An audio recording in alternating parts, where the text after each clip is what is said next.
Hi. So it's October, and for many people, including myself, that begins the Halloween season in earnest. Um, I'm not going to do the extensive kind of thing I did last year with the 13 days of Halloween and multiple themes and multiple entries per theme. Um, I am going to do. There's a fly on my nose. I am going to. Maybe I'm dead. There's a good chance I'll be doing a lot of Halloween themed movies. Some will be my favorites of all time. Some will be ones maybe I've recently discovered or haven't checked out in a while. I'll probably have some oddities in here. I may not stick to Blu-rays. Um, I may review some ones that aren't on Blu-ray yet that just fucking need to be on Blu-ray, but I just happen to love. Maybe ones I have on DVD or that I've seen on streaming or rewatched on streaming or used to own on DVD or VHS. So I'm going to tailor to kind of my picks. I'm not going to have these kind of shoehorned subgenres the way I did last year. I think I did okay with it last year, but this year I just wanted to be a little more free because I won't be recording every single day or X amount of days in a row on it. I need a little more wiggle room with that, with the day job and the eBay and just general madness of my life. So, it's too soon to announce any titles I'll be reviewing, but I will be doing one this week. And then I'll start snowballing from there as we head closer to the actual day itself. Or days, if you have, All Hallows Eve, All Saints Day, Halloween, Day of the Dead, all that stuff. All Souls Day. So I may cover some I covered last year, some perennial favorites. Maybe I'll have some new perspective on them. Maybe I won't. In any case, let me dive into this Blue Review episode. I think I'm on episode 65 now, and I've had a total of 68 Blue Review videos, which some have been part twos, parts 1 and 2 deals. Basically, I've been doing this since it's last September, so it has been a little over a year. So happy anniversary to Blue Review. It's been my most regular show, my most kind of enduring project, one I can always kind of fall back upon when I'm not sure what to say or what to review or not in a certain mood.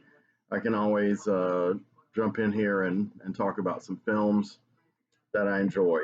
I like to think I've gotten better at this over the last year. I don't know, my lighting right here is really excellent. I might have to try this spot of the house more often. I was looking at some of my early ones and the lighting was atrocious. It's just darkness. I have corrected a lot of the recent sound issues. There still might be a little flangy sound around the edges as I get farther away from this little recording panel. But overall, I think my last couple of videos turned out well. They obviously weren't to everyone's taste. Not everyone is a big Transformers fan. I'm not a big Transformers fan. I was just celebrating a nostalgic theatrical showing. But in any case, I will probably be seeing 1 or 2 films in the theater in the next month or two. No more than that, really. I will be reviewing them under Blue Review. So, right now I'm just going to dive back into some items that I have watched in recent weeks and months on streaming channels and giving my usual first impressions and kind of possibly odd analyses of. So, let's talk about this one called The Skin I Live In from 2011, I believe. I want to check my facts now. I'm still kind of cheating here. What, me prepare with notes? What, huh? So, The Skin I Live In, 2011. Pedro Almodovar. sometimes credited on his film simply as Almodovar. I'm probably mispronouncing his name. Don Pedro has fascinated me of late. Excuse me, I started with this one, and then I've been working through a few others. I've watched Bad Education, which I may or may not review. Women on the Verge of a Nervous Breakdown, I'm finishing up. That's hilarious. One that I've kind of had in my queue to watch for 30 years. I think I first heard about it on, I know I first heard about it on Siskel and Ebert. I didn't know it was Almodovar then. I wasn't following directors too passionately or really at all. I knew John Carpenter, Alfred Hitchcock, Stanley Kubrick. That was about it then.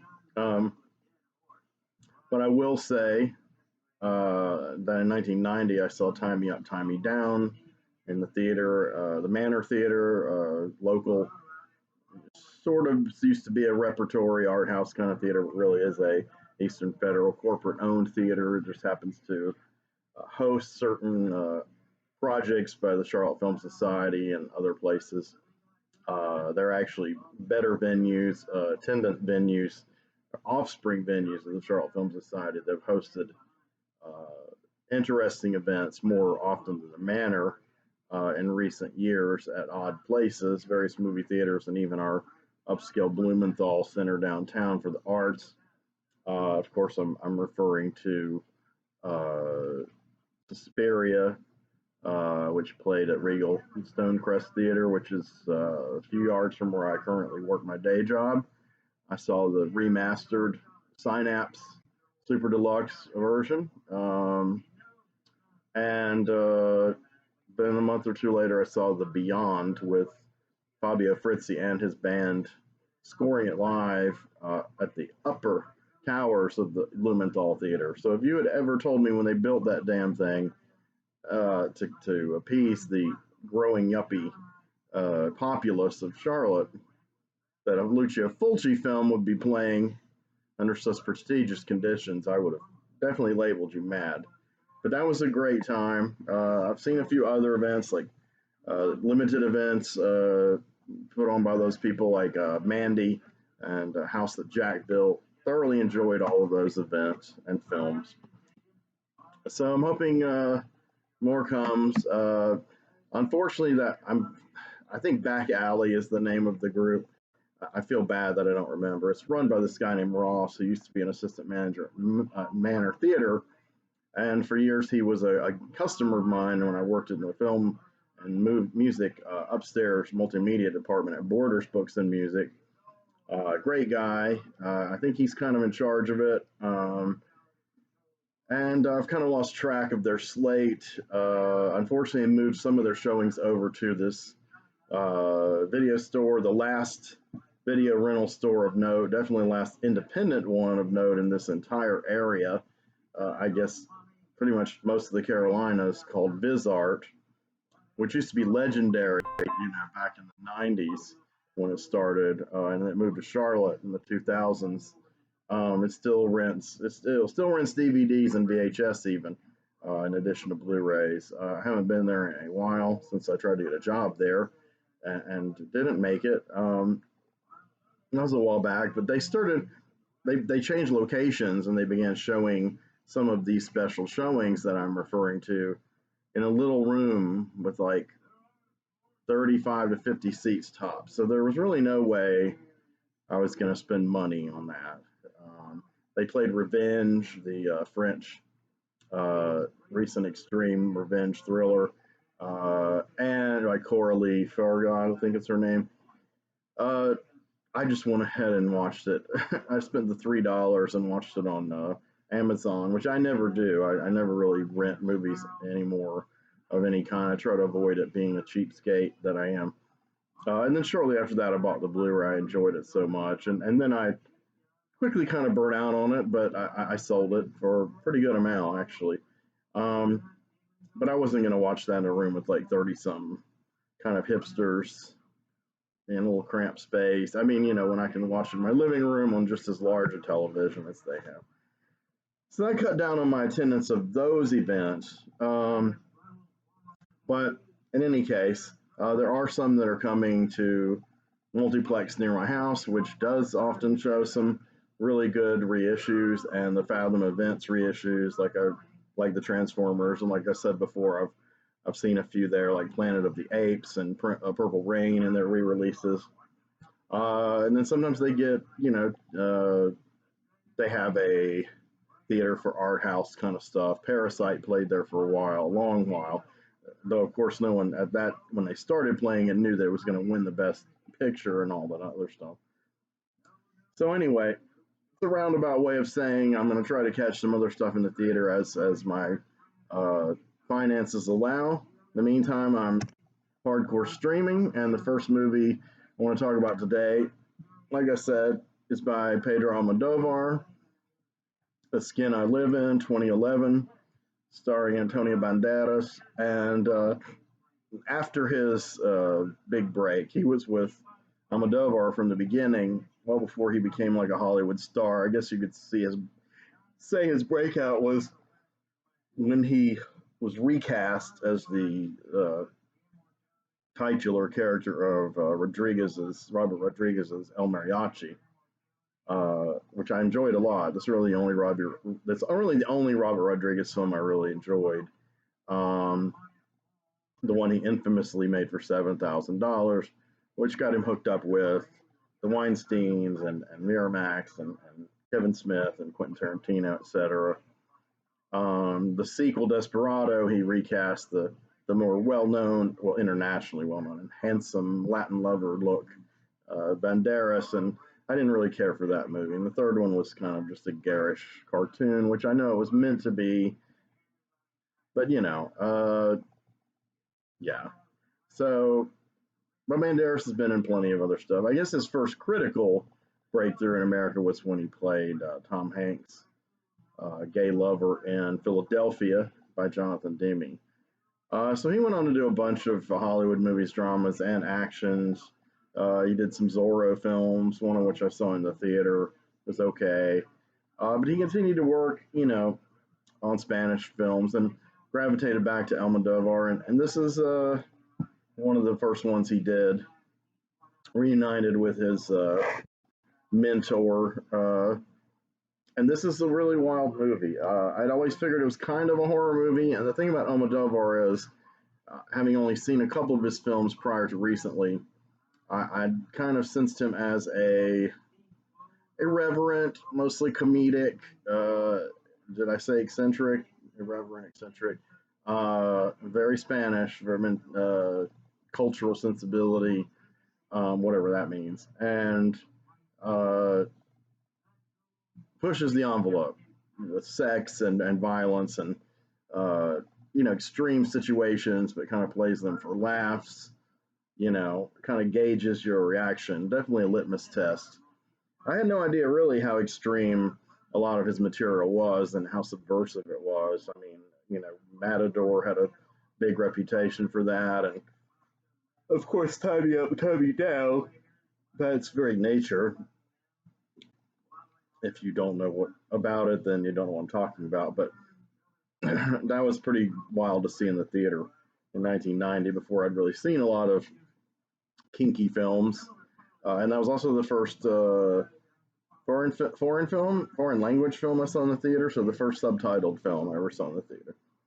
I was kind of a late bloomer compared to a lot of my film lover friends in my age group. People either slightly younger or a bit older than me.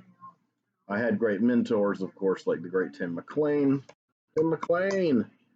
So yeah, and he's actually been steering me through the Almodovar filmography of late, pointing me in directions and of what to maybe check out next. So, The Skin I Live In is a horror film, kind of. It also is kind of sexually kinky, perverse. I don't know if kinky is even the right word. I think kinky just denotes pleasure for maybe unusual sex practices, fetishes. This has kind of gone beyond the fetish area. This goes into some truly disturbing areas. and I recommended it on my film group on Facebook. And a dear friend of mine, Kaylin Ireland, who is like a gender fluid person that I met several years ago at a convention in 2015, and we have been good friends since then. She said some of her trans friends were wary about it. I don't know if they were wary about it as it may being politically incorrect, or maybe kind of gross or stomach turning, or maybe inaccurate to the experience. But it definitely pushes those buttons no matter where you fall on the gender spectrum. It will probably make you wince at least a few times. Okay, it firmly falls within the subgenre of horror called surgical horror. Uh, a good friend of mine and fellow film mentor, Bill White, recently chastised me online about my choice of labels of this film and comparisons to kind of the text of surgical horror, Eyes Without a Face, Les Yeux Sans Visage, by Georges Frondieu, 1960, which has been imitated many times. Basic trope, of course, the mad doctor, visionary scientist slash, quack, dingbat, but brilliant, of course, and will do anything to achieve his goals. In this case, the character Dr. Genessier, his daughter's face is destroyed in an accident, and so he begins with the aid of Alida Vali playing his loyal retainer. She does most of the dirty work, kidnaps various women who they harvest their faces and try to find compatible matches for facial transplant. Now nowadays you can do an almost successful. When I say almost successful, I don't think I've seen one that's 100% pristine, but they're doing complete face transplants, and some of them have been pretty amazing. But this was 60 years ago, but it was France and it was science fiction, um, so that's the blueprint. Um, all of those elements. So those elements were also in a film that came out not long after Spanish film Gritos en la Noche, or Cries in the Night, by Jesus Franco, Jess Franco himself, and that was called Awful Dr. Orloff internationally. Same thing, same concept, trying to help his daughter get her face back. And in this case, instead of a mean-spirited housekeeper, which Alida Vali was, typecast as thereafter, um, he has Morpho, kind of a seemingly blind but very vigorous genetic experiment himself, I guess, of Dr. Orloff, who kidnaps the women. The eroticism is played up in this one. The kidnapping and the binding of the saucily clad women. They're both films are in black and white, and they have a very different aesthetic, but it's the same concept. Now, over the years, numerous directors have reworked this formula, including Franco himself several times with different Dr. Orloff films, and in the 80s with a particularly modern, gruesome look to it called Faceless, which is worth seeing if you're a Franco devotee. It has a nice cast. One of his nicer of his later films had better production values than most. Um, that's all relative with Franco, but if you're down with the pleasures of Franco, then you'll understand what I'm saying. If not, then check him out for yourself. And if you have, and he's not your cup of poison, then I don't blame you. But I still think some of his films, a small handful of the 40 some I've seen, which is only a drop in the bucket of his oeuvre, a couple I have seen that I consider are just classics. Venus and Furs, Succubus is probably are the two that immediately leap to mind. Um, in any case, so that's kind of the yeah, the texts of surgical horror. So the skin I live in is indeed a riff on Eyes Without a Face slash Awful Dr. Orloff. Um, my friend Bill disagreed with me, I guess because of the particulars of the plot, and he said that surgical horror was a broader subgenre, that he didn't see any correlation with those films. Um, I don't know. Of course, I don't agree with that at all.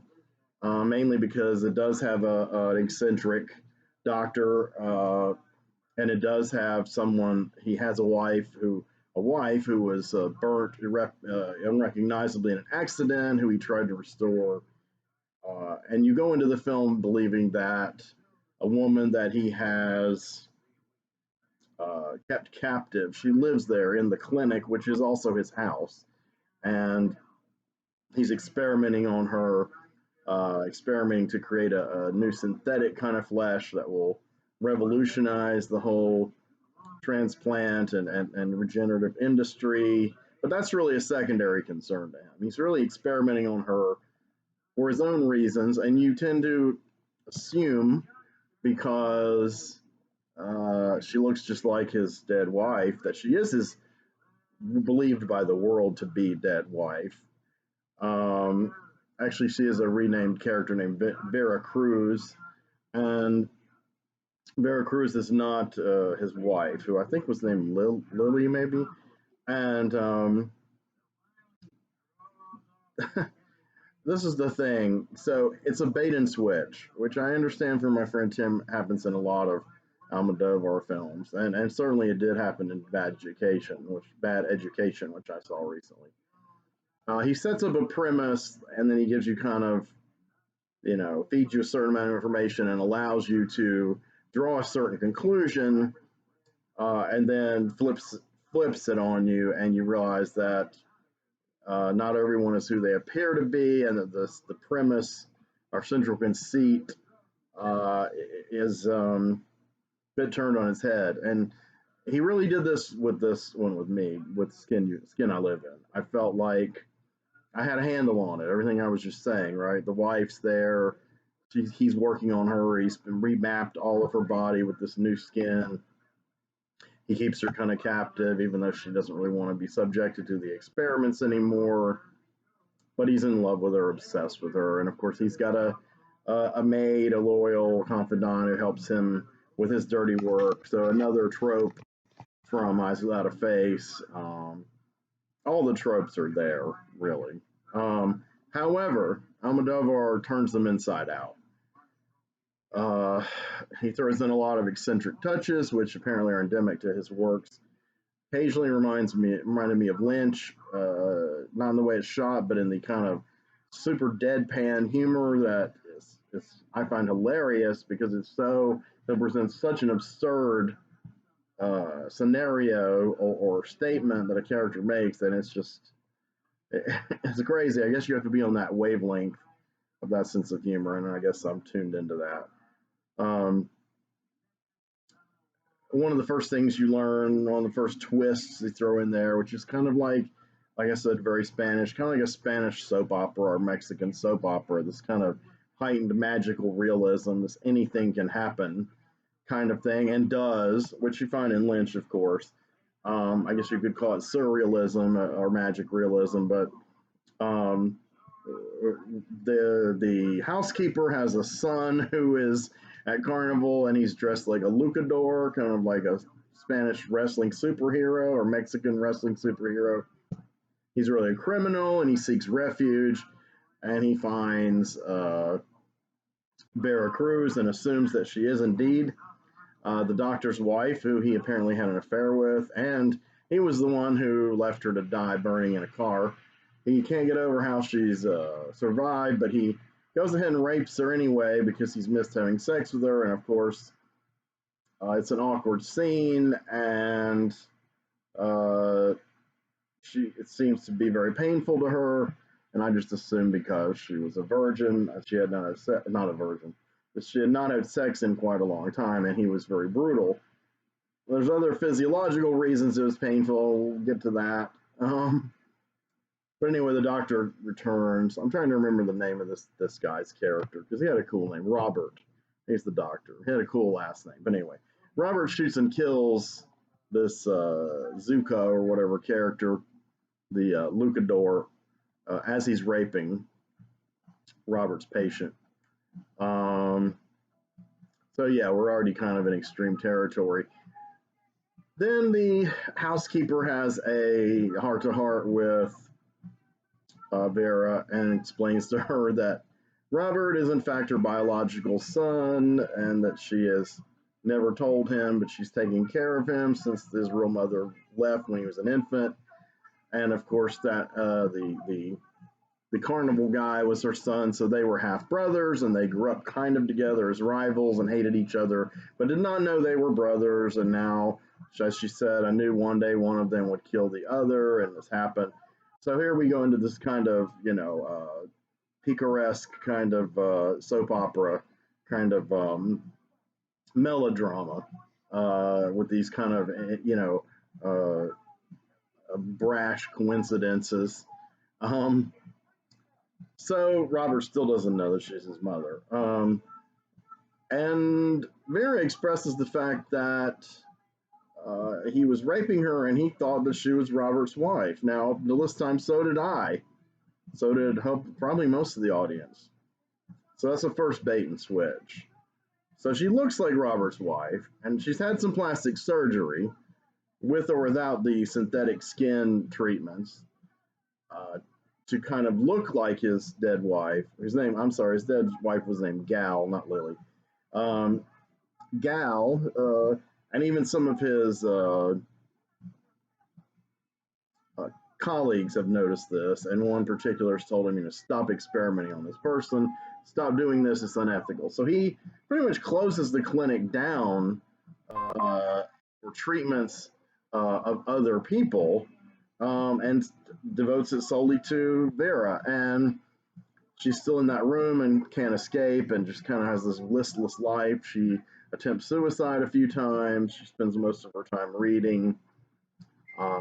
He asks her to wear this kind of skin-like bodysuit, skin-tight, skin-like bodysuit, which I guess is kind of, I thought at first was the synthetic skin, and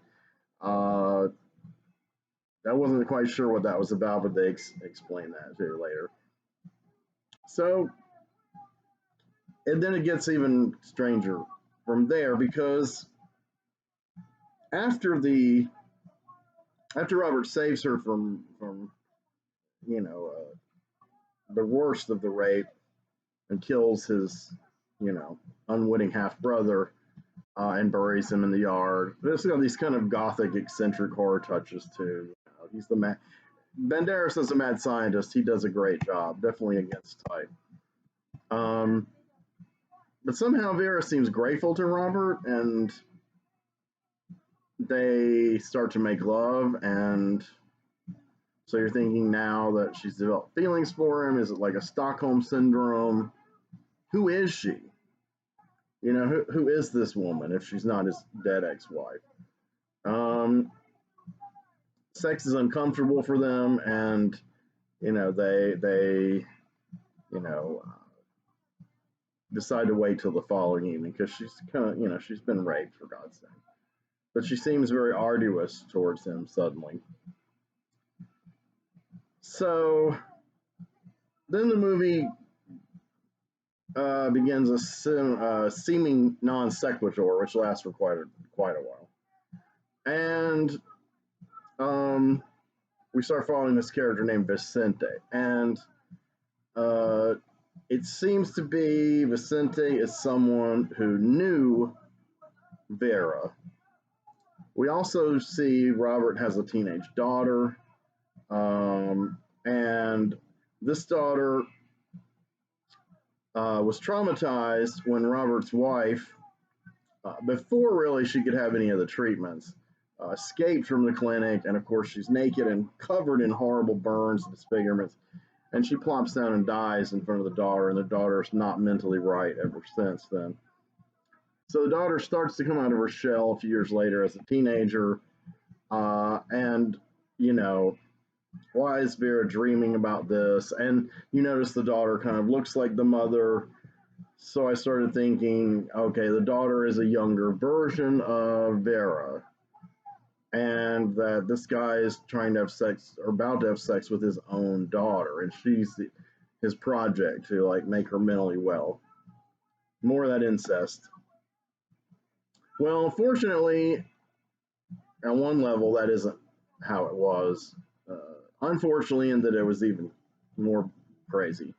Um, because I'm wondering, how is Vera remembering this from this point of view? Who is this Vincent character? Well, he's dating the daughter. Well, he's sort of dating, hanging out with Robert's daughter. So I thought that was the connection. It's seen through the daughter's eyes. Well, imagine my surprise when on a date, this guy Vicente is loaded on a bunch of drugs, and uh, he rapes Robert's daughter. Um,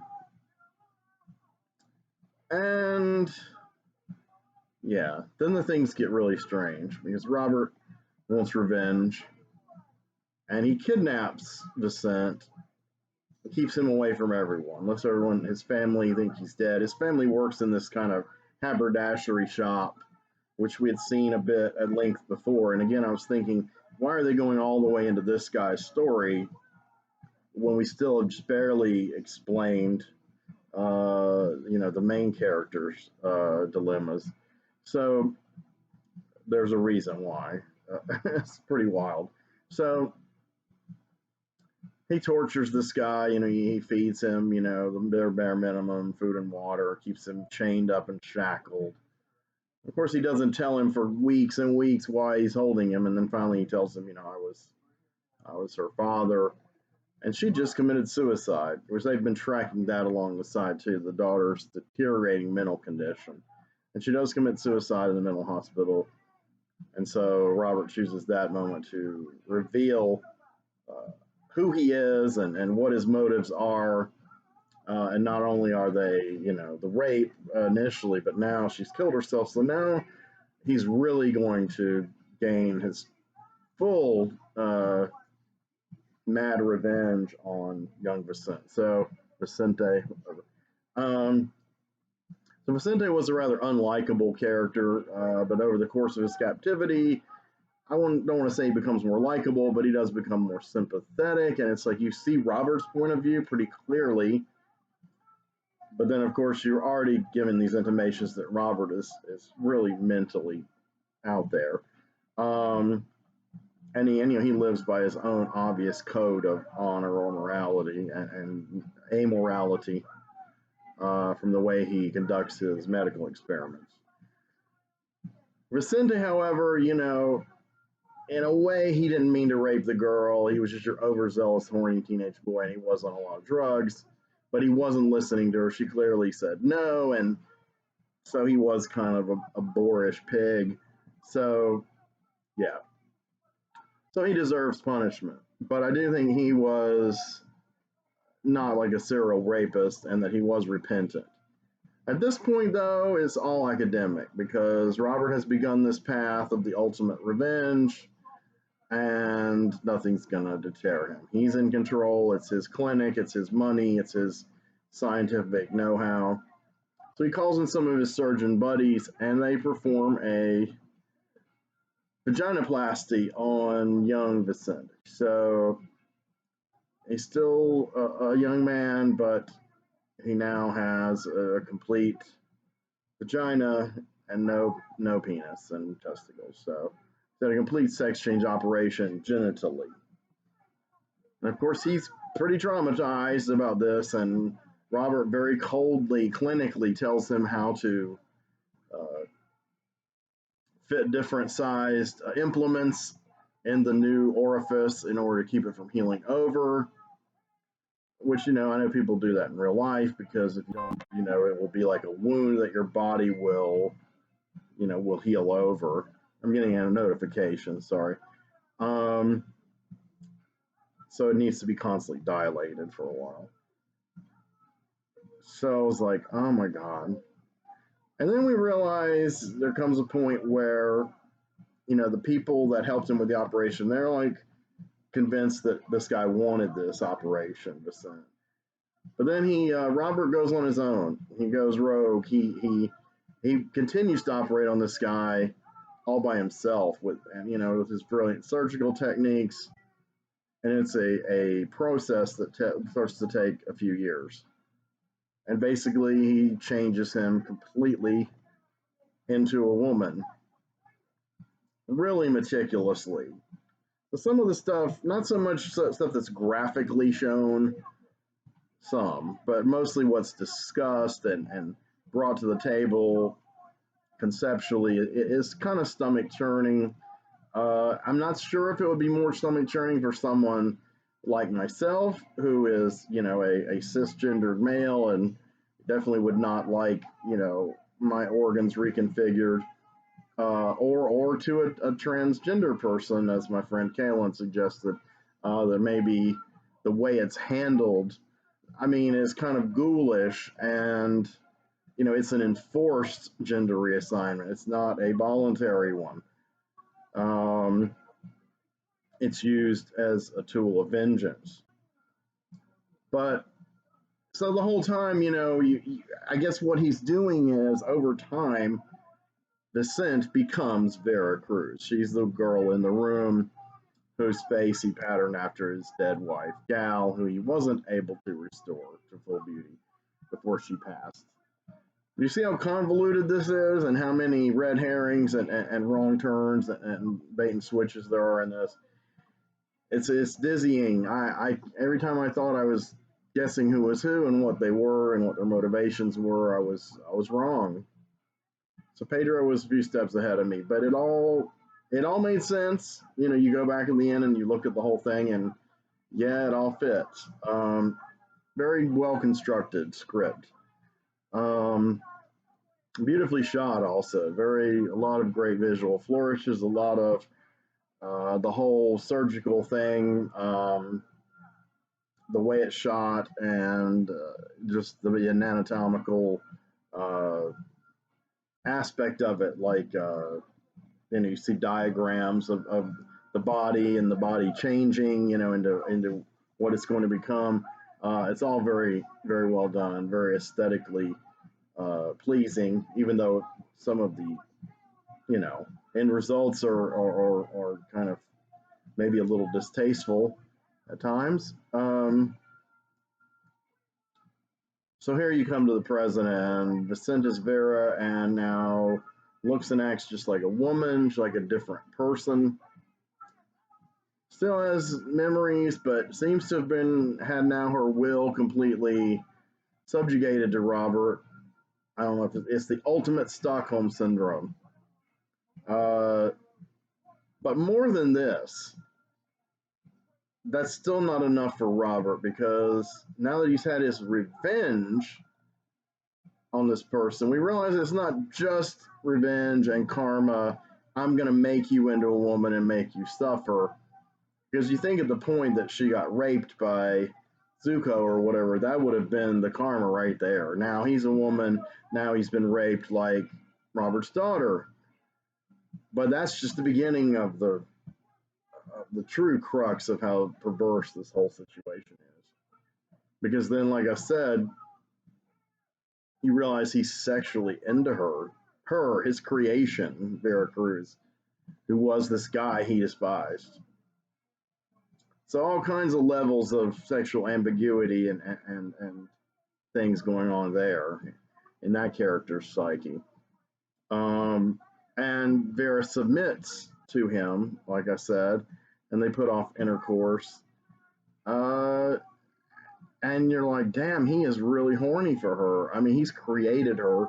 Admittedly, her face resembles his ex-wife, so he's kind of, oh my God, he's taken this guy who, at first you think, okay, he believes this guy's deserving of punishment, but he's used him as this tabula rasa to re-imprint his wife, to recreate his wife, who he wasn't able to save, which that caused a whole chain of reaction that led to the daughter being raped and Vincent being kidnapped. So it's quite a conundrum. And they begin to have sex, and she's still a bit tender. And now you know why. You realize that these are the first times she's used her new vagina with these two men, and um, so he suggests anal intercourse, and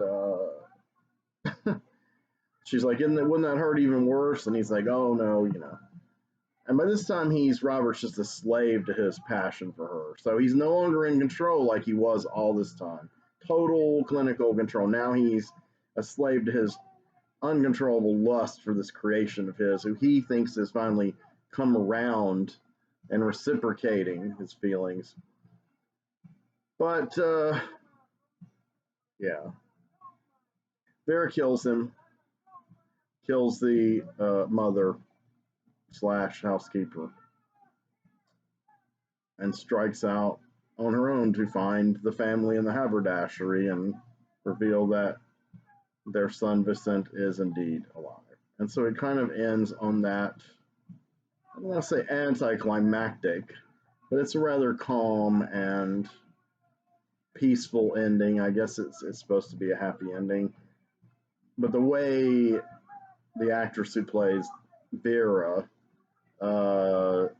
portrays it is, it's all in the eyes, because when he first starts changing Vincent, I can't remember the name of either of these performers. I deeply apologize.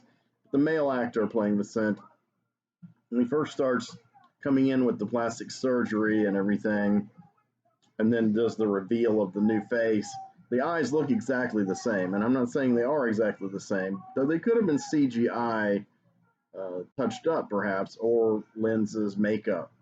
But it looks like they have the same eyes. Like that's the part that would not change. And so those eyes with those expressions are consistent from actor to actor as the character transforms. And that's powerful, powerful performance, and it's riveting, and it keeps you in the mind of this horrible odyssey that this guy's gone through, despite his violation of this young girl, which was horrible.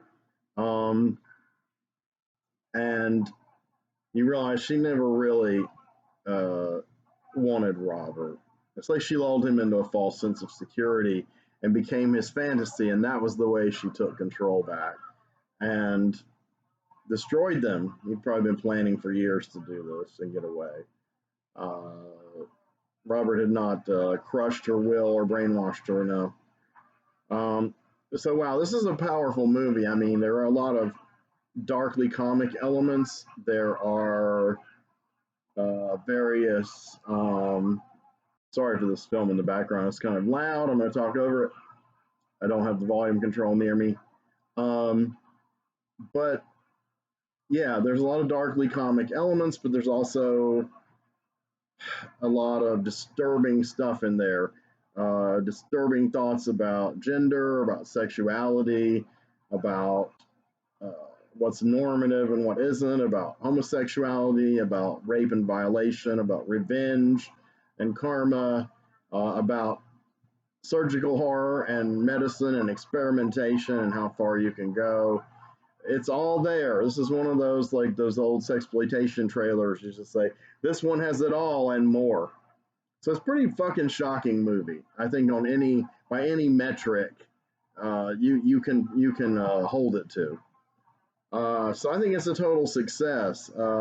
It had me thinking. It had me, um, yeah, it had me in different states of mindsets. I don't know. I mean, by the end of the movie, I did sympathize with the character Vera Cruz, and I assumed she was supposed to be sympathetic. I even sort of sympathized with Vincent when he was captive, and he makes it clear that he really didn't mean to rape the girl. I mean, his body did, obviously. He let his hormones take over and the drug influence, but, his masculine lust, but, it wasn't his intention to hurt her per se. It wasn't a malevolent thing. Now, it's not excusing it, and I think being captured and tormented was good revenge. Maybe even the vaginoplasty. But man, beyond that, it's excessive.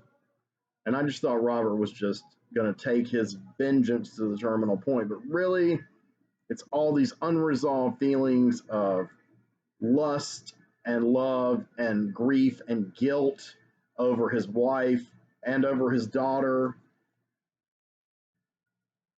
made manifest in this grand experiment. And the end result is his conquering this female he's created from his daughter's rapist, as his ultimate, I guess, you know, sexual release, his ultimate fantasy. So he takes on an even more kind of diabolical cast by the time he's dispatched, because he, like Vicente with his daughter, he gives in to his primal lusts, and you see that neither of them had very healthy lusts.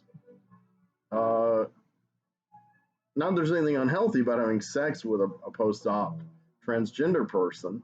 I'm not saying that's a deviant thing, but creating, taking a cisgendered male and turning them into one to have sex with them, that definitely is an extreme fucking fetish right there.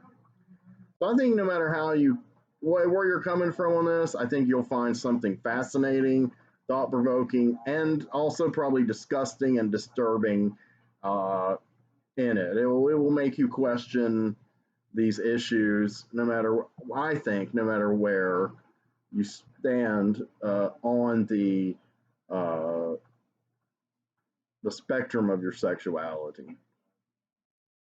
And it's just a well-made film, a well-made story.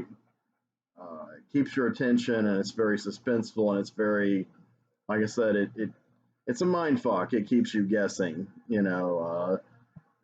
It's almost like a giallo kind of, and it is a riff on Eyes Without a Face. I'm sorry, Bill.